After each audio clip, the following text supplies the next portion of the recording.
Бившият министър-председател Бойко Борисов не пропускаше шанса да поздрави турската армия при всяко свое посещение в южната ни съседка. С Мархаба Аскер поздравяваше наследниците на тези, които ни ислямизираха и 500 години ни потопиха в мрака на турското робство. Мархаба Аскер! Вече никой у нас няма илюзии, че в Борисов и предвожданата от него партия ГЕРБ е останало поне някакво патриотично мислене.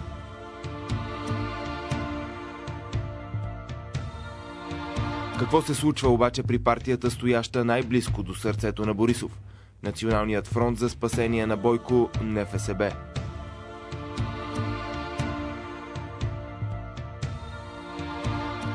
Димитър Байрактаров, водещ в телевизията на групировката СКАТ и основен активист на Национален фонд за спасение на Бойко – НФСБ.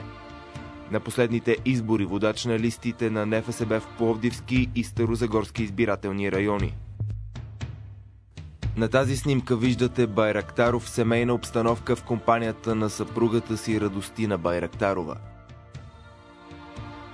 А тук госпожа Байрактарова на посещение в Турция се е снимала до турския Аскер.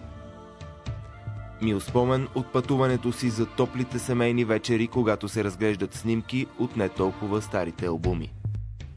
Припомняме, че съпредседателят на Националния фонд за спасение на Бойко, НФСБ, партията на групировката СКАТ Валентин Касабов, все още не е дал каквото и да е обяснение защо редовно е засичен в компанията на турския консул в Бургас и функционер на турските тайни служби Исмаил Сефе Юджеер.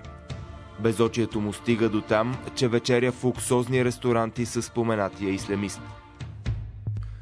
Преди няколко седмици граждани на Слави Бинев се присъедини към Националния фонд за спасение на Бойко, НФСБ, след краха си на изминалите избори, където в коалиция с партията на Алексей Петров взе само 16 000 гласа. Преди време бе разпространена и негова снимка от 2003 година. Тук Бинев е пред джамия в Истанбул, сниман в подходяща за НФСБ униформа.